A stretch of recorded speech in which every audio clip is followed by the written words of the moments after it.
I should like to tell you that I have seen some of the experiments shown in this film actually carried out at the All-Russian Physiological Congress. As you can imagine, technique is everything.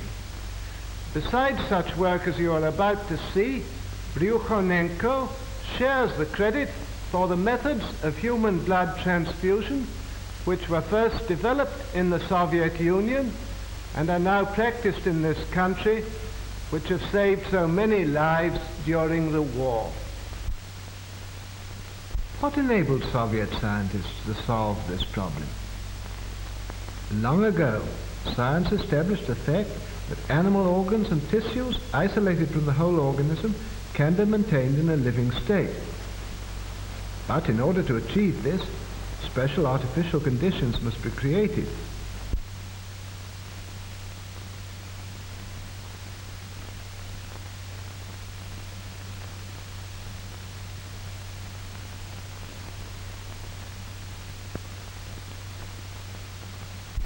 Isolated organs can be brought to life even though they've been removed from the animal's corpse some time after death. Here's a dog's heart.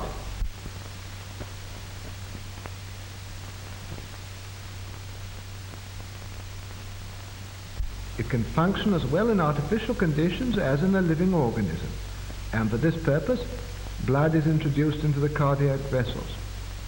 The isolated heart beats just as it did a few hours previously in the living dog.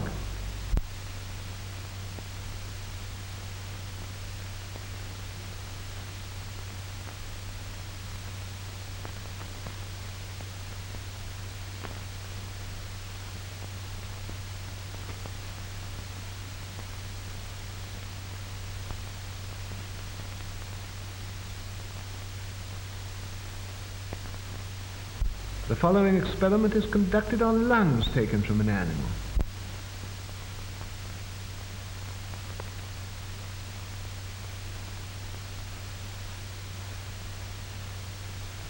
Bellows distend the lungs and fill them with air.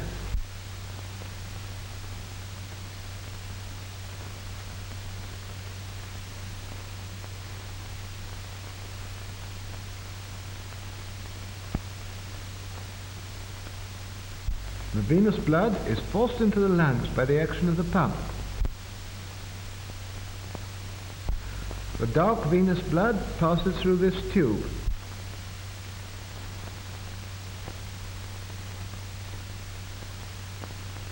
In the lungs, it takes up oxygen and becomes arterial blood.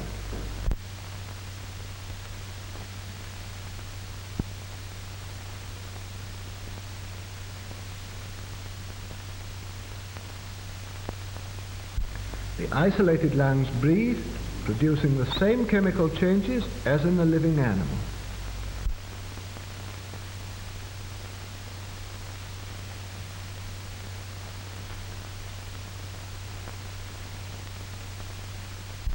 An animal's head can also live in the isolated condition. Here is the plan of the experiment.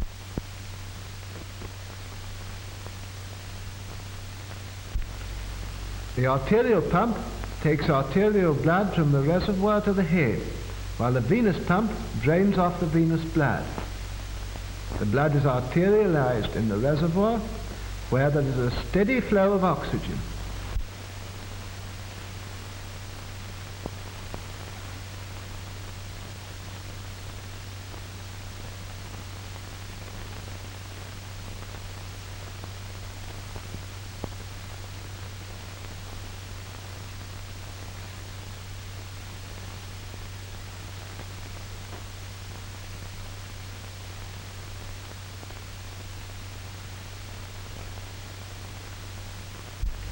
The artificial blood circulation ensures the metabolism necessary for the life of the head.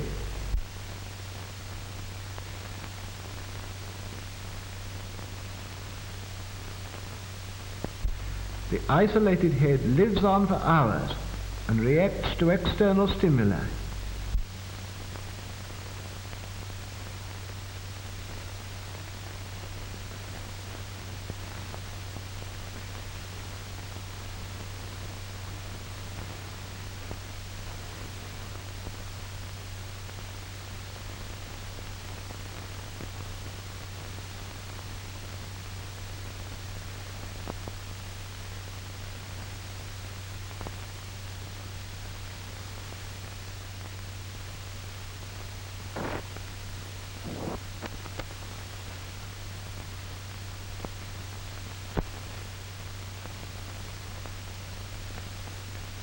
The isolated head even reacts to light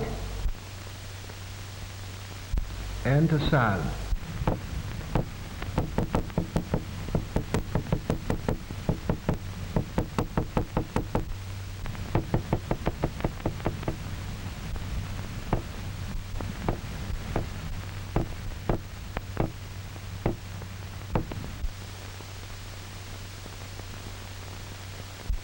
The revival of individual organs enabled scientists to proceed to experiment on reviving the whole organism.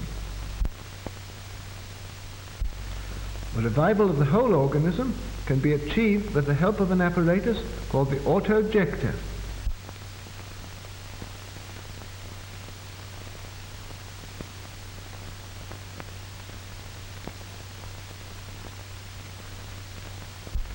The autojector carries out the functions of the heart and lungs.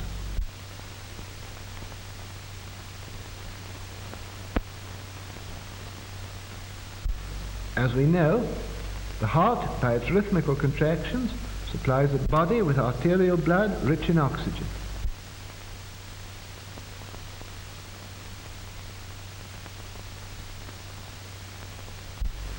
After losing its oxygen, the blood returns to the heart through the veins. From them, it flows into the lungs, whence with a fresh supply of oxygen it returns to the heart, and thence flows into the arteries of the organism.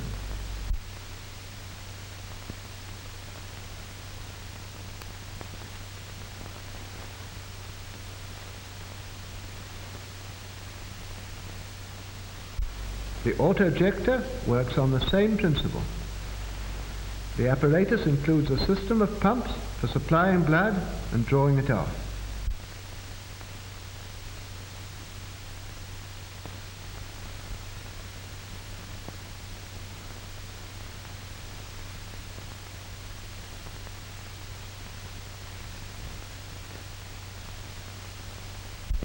The arterial pump supplies the organism with arterial blood. When the blood has given up its oxygen, the venous pump draws it back into the reservoir. Here, just as in the lungs, it's enriched with oxygen and returns into the organism. The blood passing into the arteries of the body ensures the necessary metabolism. In this way, the autojector can perform the work of both the heart and lungs.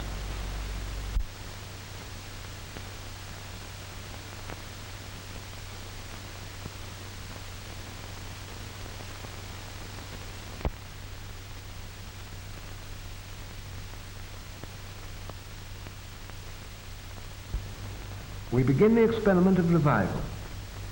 The experiment is carried out on a dog.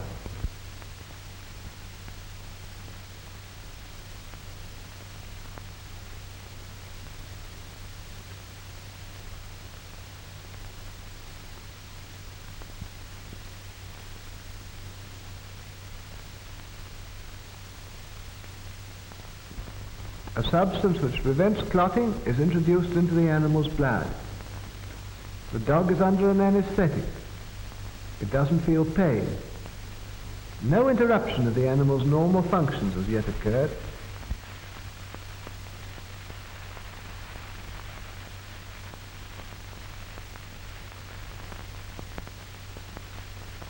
The dog reacts to touch. Its pupils are normal.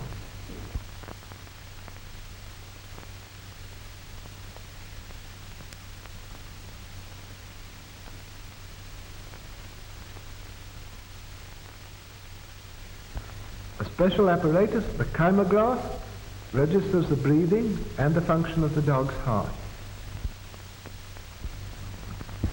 The pulse and breathing are normal.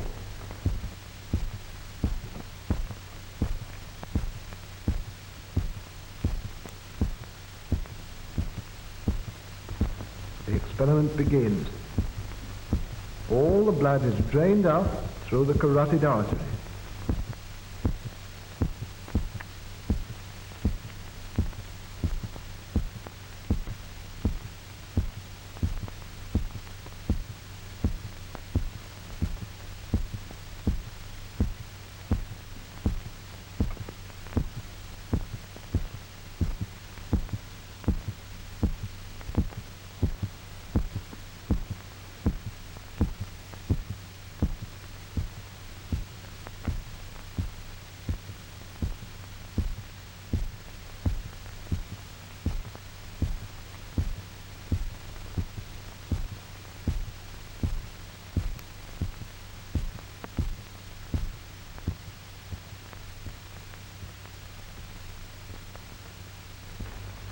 heart has stopped.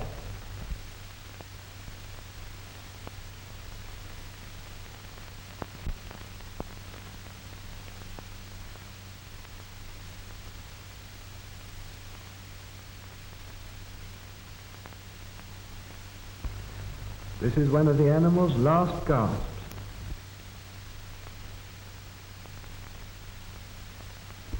This is a final breath.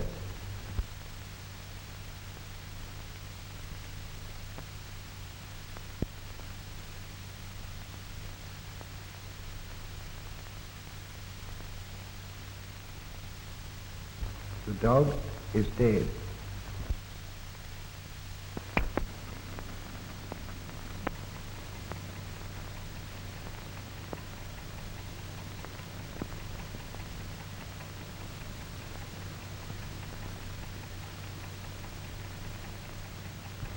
Without operative interference, death would be final, as the disintegration of the body cells would gradually set in. The autojector is being attached before starting the revival. The arterial pump is connected with the artery.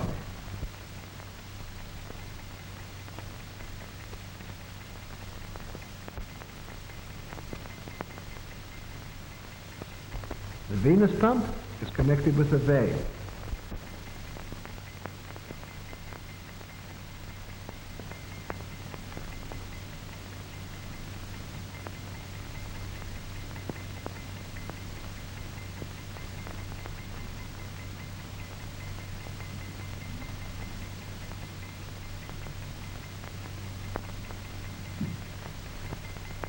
Ten minutes have elapsed since the animal died.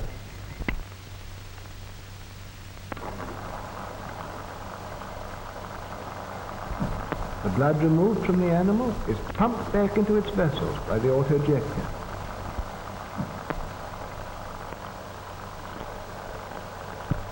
The autojector ensures a normal blood circulation in the organism, replacing the action of the dead heart and lungs.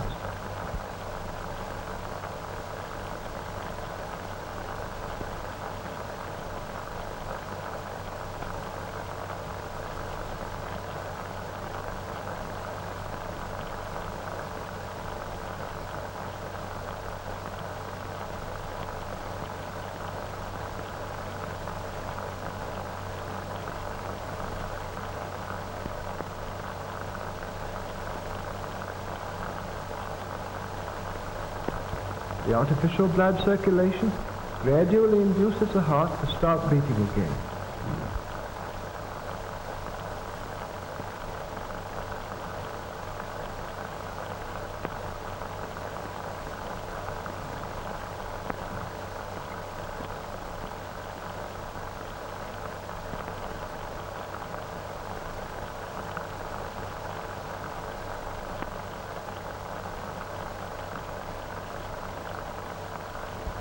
The heart's action begins to be normal.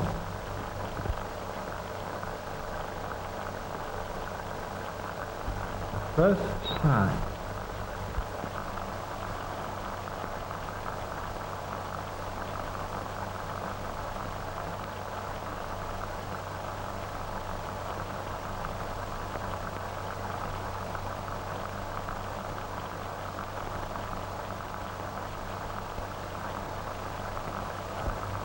The respiration is gradually restored.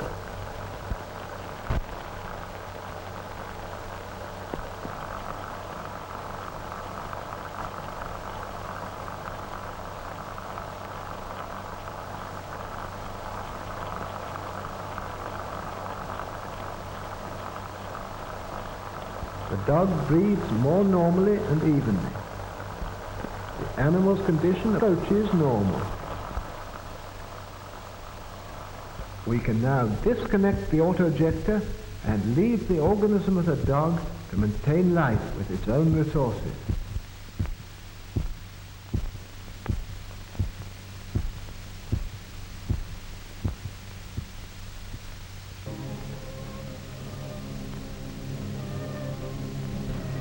The dog soon shakes off the effects of the anesthetic.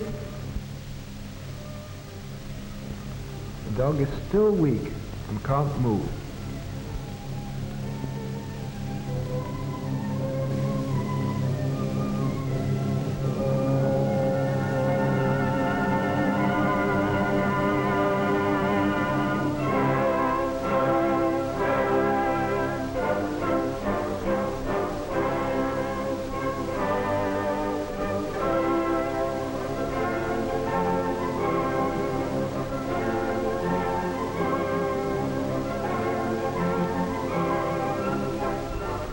After 10 to 12 days, the dog returns to its normal state.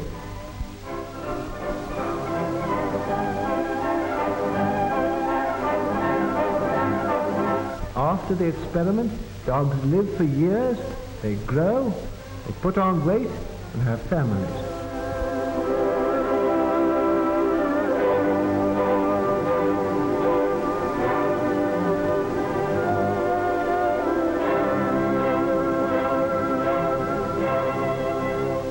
For a number of years now, 3 dogs have been under observation in the Voronezh Medical Institute after being revived by artificial blood circulation.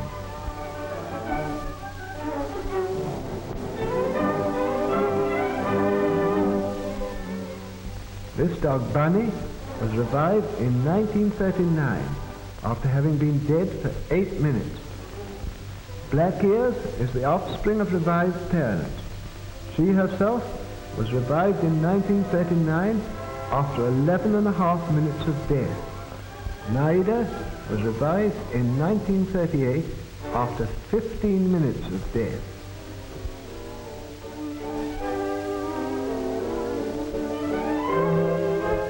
These experiments on the revival of dogs have shown that the process has no harmful effects on the animal organism. The question of the revival of animals is one of the most interesting problems in physiology today. Experiments on revival have added to the valuable store of our knowledge of experimental medicine.